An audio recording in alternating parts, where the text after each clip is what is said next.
अस्सलाम वालेकुम student.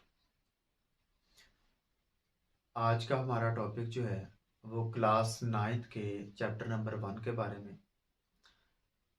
Exercise 1.2 को स्टार्ट करने से पहले जो आज हम उसका क्वेश्चन करेंगे, एक्सरसाइज 1.2 का क्वेश्चन नंबर 4, वो है ट्रांसपोज ऑफ मैट्रिसेस।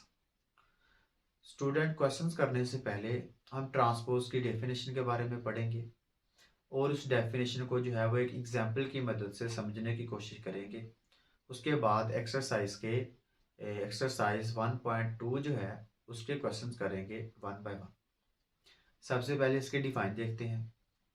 डिफाइन हमारे पास क्या है स्टूडेंट, कि हमने मैट्रिक्स के बारे में पढ़ा कि मैट्रिक्स जो है उसमें रोज और कॉलम होते हैं।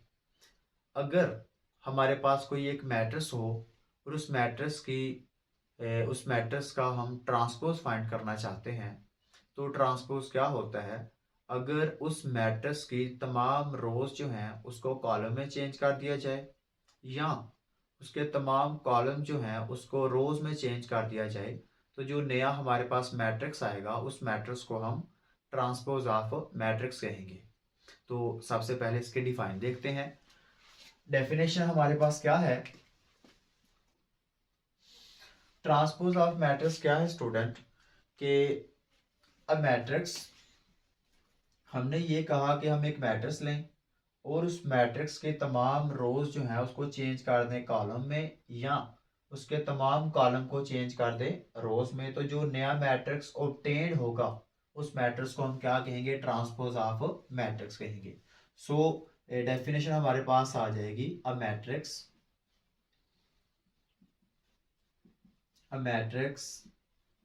इज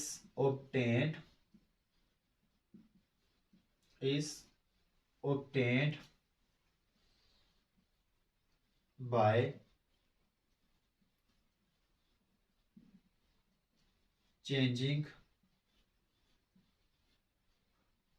rows into columns, और रोज को कॉलम में चेंज करना है या कॉलम को रोज में चेंज करना है, और कॉलम्स इनटू रोज। एक ऐसा मैट्रिक्स जो हमें हासिल होगा क्या करने से जी, रोज को कॉलम में चेंज करने से या कॉलम को रोज में चेंज करने से। जो हमारे पास मैट्रिक्स होगा उसे हम क्या कहेंगे, transpose of matrix is called transpose of matrix. और स्टूडेंट, ट्रांसपोज ऑफ मैट्रिक्स को हम डिनोट कैसे करते हैं, it is denoted by A T. Simple A के ऊपर जो हम टी लगाएंगे, टी का मतलब ट्रांसपोज है, तो इसको हम डिनोट करेंगे ए ट्रांसपोज से। अब हम अपनी इस एग्जांपल को, अपनी इस डेफिनेशन को जो है वो एक एग्जाम्पल की मदद से समझने की कोशिश करते हैं। हमारे पास स्टूडेंट एग्जाम्पल है, एग्जाम्पल ए खुद से ले लेते हैं। लेट हमारे पास एक मैट्रिक्स है, ए इज इक्वल टू 1 2 3 4 5 6। अब इनमें जो 1 2 3 जो मैंने एंट्रीज लिखी हैं, इन एंट्रीज की जगह पर कोई भी रियल नंबर हो सकते हैं। सो हमारे पास एक मैट्रिक्स है ए इज इक्वल टू, जिसका ऑर्डर जो है वो हमारे पास 2 क्रॉस 3 है, मतलब कि इसमें 2 रोज हैं और 3 इसमें क्या है स्टूडेंट, कॉलम है।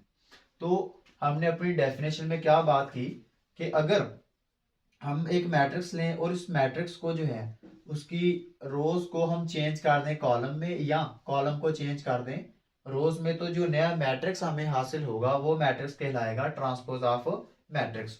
सो इसकी ये पहली जो रो है इसको हम पहला कॉलम बना देंगे और इसकी ये जो दूसरी रो है इसको दूसरा कॉलम बना देंगे, तो हमारे पास मैट्रिक्स क्या हासिल होगा, अब चेक करें, ये हमारे पास पहली एंट्री थी 1 2 और 3। हमने पहली रो को अपना क्या बना दिया, पहला कॉलम बना दिया। सिमिलरली ये इसकी दूसरी रो थी, उसको हम दूसरा कॉलम बना देंगे 4 5 एंड 6। तो हमने अपनी रो को चेंज कर दिया कॉलम में। सो रो को कॉलम में चेंज करने से जो नया मैट्रिक्स हासिल हुआ है इसे हम क्या कहेंगे, ट्रांसपोज ऑफ मैट्रिक्स ए। जो भी हम मैट्रिक्स ले रहे हैं उसका क्या कहलाएगा, वो ट्रांसपोज ऑफ मैट्रिक्स कहलाएगा। अब इसको जो है हम अपनी एक्सरसाइज क्वेश्चन नंबर 4 जो है उसको करते हैं। हमने फाइंड करना है, find the transpose of matrix of the following questions. Question number एक जो है, a is equal to 0 1 and -2। a is equal to 0 -1 2। तो हम इस मैट्रिक्स का जो है वो ट्रांसपोज फाइंड करना चाहते हैं। तो सिंपल हमने अपनी डेफिनेशन में क्या कहा कि हमारे पास कोई भी मैट्रिक्स जो है, जो भी हमारे पास मैट्रिक्स गिवन होगा, हमने उससे अपने मैट्रिक्स को जितनी भी रोज होंगी हमने उतनी रोज को जो है वो उसके कॉलम बना लेने हैं, या अपने कॉलम को चेंज कर देना है किसमें, रोज में। तो यहाँ पर अगर आप देखें तो हमारे पास इसमें एक कॉलम दिया हुआ है, तो हम सिंपल क्या करेंगे, अपने इस कॉलम को जो है वो रो में चेंज कर दे, या क्या करें आप, इसमें हमारे पास 3 जो है वो रोज दी हुई थी, तो उन 3 हम उसके क्या बना लेंगे, कॉलम बना लेंगे। जैसे मैंने ये कहा इसमें हमारे पास एक रो है, सो मैं अपनी सिर्फ एक रो का जो है क्या बना लूंगा, इसका एक कॉलम बना लूंगा। सो ये 0 -1 और 2। तो ये मेरे पास जो मैट्रिक्स आया ये कि क्या कहलाएगा, इस मैट्रिक्स का ट्रांसपोज कहलाएगा। A transpose is equal to 0 -1 and 2। Question number 2 है हमारे पास, क्वेश्चन 4 का सेकंड वाला part.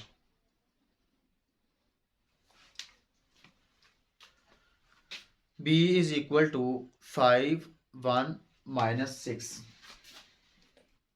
b is equal to 5 -1 and 6। हमारे पास एक मैट्रिक्स जो है वो दिया हुआ है रो की सूरत में। तो हमने इस मैट्रिक्स बी का ट्रांसपोज फाइंड करना है। तो अब यहाँ पे चेक करें, हमारे पास मैट्रिक्स बी के अंदर सिर्फ एक जो है वो रो दी हुई थी।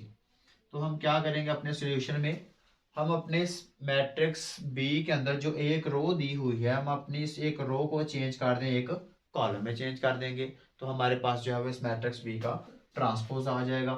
सो B transpose is equal to 5 -1 and 6। तो ये मेरी जो पहली रो थी इसका मैंने एक पहला कॉलम बना दिया। तो जो नया मैट्रिक्स आया वो क्या कहलाएगा, इस मैट्रिक्स बी का ट्रांसपोज मैट्रिक्स कहलाएगा। इसके क्वेश्चन नंबर 3 को चेक करते हैं। क्वेश्चन नंबर 3 हमारे पास है 1 2, पहली रो दी हुई है, दूसरी रो दी हुई है 2 -1 और तीसरी रो दी हुई है 3 एंड 0। Question number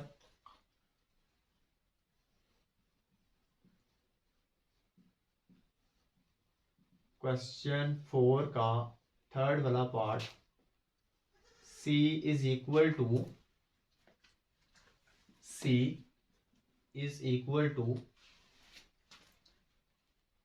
1 2 2 -1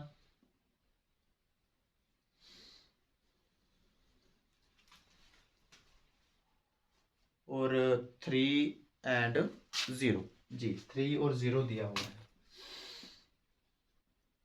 3 0। तो इसका सॉल्यूशन हम कैसे निकालेंगे, सिंपल जैसे हमने पहले क्वेश्चन में किया, दूसरे क्वेश्चन में किया, कि हमारे पास जो भी मैट्रिक्स हो, हमने अपने उस मैट्रिक्स को जो भी जितनी भी रोज होंगी उसको कॉलम में चेंज कर लेना है, या जितने भी कॉलम होंगे हमने सिंपल उनको चेंज कर लेना है, किसमें, रोज में चेंज कर लेना है। तो हमारे पास सी ट्रांसपोज क्या आ जाएगा स्टूडेंट, सी ट्रांसपोज जो है हम क्या करेंगे, सिंपल ये हमारी पहली रो थी, हम इसका पहला कॉलम बना लेंगे 1 एंड 2। ये इसकी दूसरी रो दी हुई थी, इसका दूसरा कॉलम बना देंगे 2 -1। ये तीसरी रो दी हुई थी और इसके क्या बना देंगे, एक तीसरा कॉलम बना देंगे।